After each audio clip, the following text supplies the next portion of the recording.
자, 30강의 1번이고요. 어렵진 않아요. 그냥 색깔, 컬러에 대한 내용인데요. 이 색깔이라는 게 우리 인간과 굉장히 관련돼 있다. 우리 인간이다. 그냥 인간 그 자체야. 그리고 이 색깔이라는 게 굉장히 많은 의미와 어떤 역할과 이런 것들을 포함하고 있다. 그러니까 그냥 색깔은 대단하다를 엄청나게 여러 가지로 얘기하고 있어요. 뭐 그리 길진 않지만 그러면 이런 건 주제가 나오면 쉬워요. 그냥 뭐 인간과 색깔의 굉장히 밀접한 관련성, 그렇죠? 색깔 없이는 그러니까 인간을 떠나서는 존재할 수 없는 색깔의 어떤 의미, 뭐 이런 건 뭐 밀접하다, 관련돼 있다, 그 다음에 뭐 둘이 뭐 하나다, 비슷하다 이런 쪽으로 가는 건데 세부적인 내용들을 물어볼 가능성이 높아 보여요. 그런 데서 이제 뭔가 착각을, 그러니까 글을 꼼꼼히 읽어주기를 바라는 이런 거죠. 결론은 쉬운데 주제는 한 문장만 할 수가 있는데 거기서의 세부적인 내용들 가볼게요. 이제 내용 위주로 갈 거야. 고대 이집트인들의 색깔에 대한 단어가 있어요. 처음 색깔을 그 사람들은 어떤 단어를 쓰느냐, 이윤이었다는 거예요. 뭐 어떻게 읽는지 모르겠어요. 아윤인지 이윤인지 모르겠지만 이게 바로 고대 이집트어에서의 색깔을 나타내는 단어야. 일단 이윤이라는 단어를 봐야겠죠. 이 단어는 뭐 이걸 외우라는 건 아니지만 이게 바로 색깔이라는 의미의 단어구나. 근데 이 단어가 어떤 단어냐면 뭘 의미해요? 일단 내용합니다. 이 뜻에 색깔이라는 뜻이잖아. 피부라는 뜻이 있고요. 자연이라는 뜻이 있고요. 그 다음에 어떤 캐릭터, 성향, 성격이라는 뜻이 있고요. 존재라는 뜻이 있죠. 그리고 이 이윤이라는 이 색깔이 어떻게 표현되어지기도 하냐면 in part, 부분적으로 그 다음에 hieroglyph라는 게 상형 문자인데요. 상형 문자. 상형 문자가 뭐예요? 그림을 그리듯이 형태를 보고 표현하는 게 바로 상형 문자가 되는 거죠. 자, 중국 한자의 초반이 이제 한자의 초기 형태가 바로 상형 문자가 된 거잖아. 근데 뭐냐? 인간의 머리카락을 나타내는 상형 문자로도 표현될 수 있다는 거야. 결국 색깔을 나타내는 이 이윤이라는 단어가 의미적으로 무엇과 관련이 있어요? 피부, 자연, 성격, 존재, 그리고 인간의 머리털까지가 되어 있어요. 그 다음에 그 문명, 당연히 고대 이집트겠죠. 이집트의 문명의 구성원들, 그 나라 사람들, 그 당시의 사람들이 had noticed, 알아차렸는데요. 뭐냐면 놀라운 resemblance, 유사성, 비슷함, similarity, analogy라는 단어를 갑자기 또 알려드리겠어요. 이런 analogy라는 단어로 주제를 만들 수 있어요. 인간과 색깔 사이에 비유, 은유가 아니라 유사성이라는 뜻이에요. 그렇죠? 일단 이쪽에 있다는 거.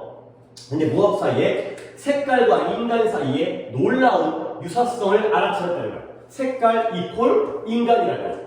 여기까지가 색깔이라는 이 이윤이라는 단어가 포함하는 의미, 관련된 의미가 되겠어요.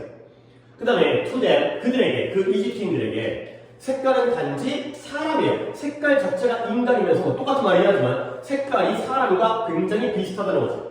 그러면 인간, 사람과 비슷한 특징이 뭐냐? 색깔은 인간과 마찬가지로 삶으로, 생명으로 가득 차 있고요. 에너지로 가득 차 있고요. 힘과 그 다음에 성격, 개인적인 개성으로 가득 차 있다는 거예요. 뭐 내가 굳이 여기서 더 덧붙일 말이 없을 정도로 그냥 명확해. 그리고 우리는 이해하고 있는데요. 뭘 이해하고 있냐면 이집트인들은 오직 느꼈었던 것처럼, 그러니까 이집트인들보다는 우리가 좀 더 현대인들이 낫지 않겠냐? 근데 이집트인들은 그냥 단지 그저 오직 느꼈을 뿐인데 우리는 그걸 머리로 제대로 이해하고 있다는 거야. 그 정도의 느낌은 또 이제 내용에서 디테일한 부분을 얘네도 알고 있고 우리도 알고 있는데 얘네는 느끼는 정도의 거지만 우리는 이해하는 거야. 근데 뭘 우리는 이해하고 있냐면 현대인들은 how thoroughly 철저하게, 완전하게 그 둘이 어떻게 얼마나 철저하게 연결되어져 있는지를 우리는 제대로 이해하고 있다는 거죠. 오케이? 그러면 이 투는 뭐 있어요? 색깔, 이윤이라는 색깔과 그 다음에 인간의 관계가 얼마나 철저하게 연결되어져 있는지를 그 이집트 고대 사람들도 눈치를 챘어. 근데 우리는 제대로 이해하고 있죠. 그래서 결국 색깔이라는 건 궁극적으로 무엇에 의해서? 그 인식하는 사람에 의해서 만들어졌어. 그러니까 색깔이 내가 내 눈에 보이는 대로 우리가 느끼죠. 네가 아무리 빨간색이라 하더라도 내 눈에 만약에 내가 숙명이어가지고 빨간색을 못 보게 되면 나한테는 그게 빨간색이 아닌 거야. 그렇죠? 인식자. 네가 내 머릿속에 들어와가지고 얘기해 줄 수가 없잖아. 색깔의 경우는 인식자에 의해서, 인식하는 사람에 의해서 만들어지고요. 그 다음에 모든 색깔이, 이런 휴가, 또 색깔, 색조라는 뜻이야. 컬러가 똑같은 거예요. 모든 색깔, 우리 주변에서 보는 모든 색깔들이 우리 안에서 만들어지는 거예요. 근데 우리 안에서 어디서 만들어지냐면 만든다는 게 우리 안에서 색깔을 막 창조한다는 거 아니고 색깔을 인식하면서 색깔에 대한 의미를 부여한다는 거거든. 근데 어디에서 인식하냐면 in the same gray matter라는 게 회색 물질이잖아요. 회백질이라는 뇌의 일부위예요. 우리 뇌 속에 있는 부위가 바로 회백질인데 얘가 뭘 해주는 부위냐? 뭐 병렬이 많이 나와요. forms language, 언어를 형성하고요. 그 다음에 기억을 저장하고요. 그 다음에 감정을 초래하고요. 그 다음에 생각을 형성하고요. 그 다음에 의식, consciousness라는 의식을 발생시키는 게 바로 회백질이에요. 회백질이 굉장히 중요한 역할을 하죠. 언어, 기억, 감정, 생각, 의식. 근데 어디에서 이 색깔이라는 게 이러한 중요한 뇌 부위에서 제작되고 만들어지니까 그 정도로 색깔도 중요한 역할을 한다는 거죠. 오케이? 자, 그래서 결국 색깔이라는 건 피그먼트도 색깔이에요. 색조, 색깔, 휴, 피그먼트. 우리의 상상, 우리가 이 온 세상을 그리는 그런 우리의 상상력, 우리의 상상력의 색깔이 바로 이 색이 되겠어요. 우리가 머릿속으로 상상하는. 그러다 보니까 색깔이 결과적으로 어느 정도의 위치가 되냐면 larger than 어떤 도시보다도 크고요. 어떤 기계보다도 sophisticated, 정교하고요. 어떤 그림보다도 더 아름다운 그런 그 색깔이에요. 아이고, 색깔.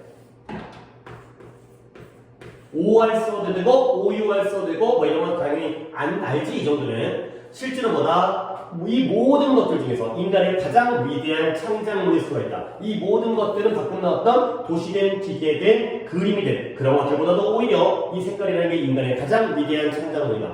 그래서 결국 뭔가 그냥 그렇다는 얘기죠. 어떤 핵심적인 포인트를 딱 잡다기보다는 그냥 같은 얘기를 똑같이 하고 있어요. 색깔과 인간의 관련성, 그 다음에 굉장히 중요성, 그 다음에 우리의 뇌에서도 색깔을 인식하는 부위가 이렇게 중요한 부위다 보니까 인간은 색깔이다, 색깔은 인간이다.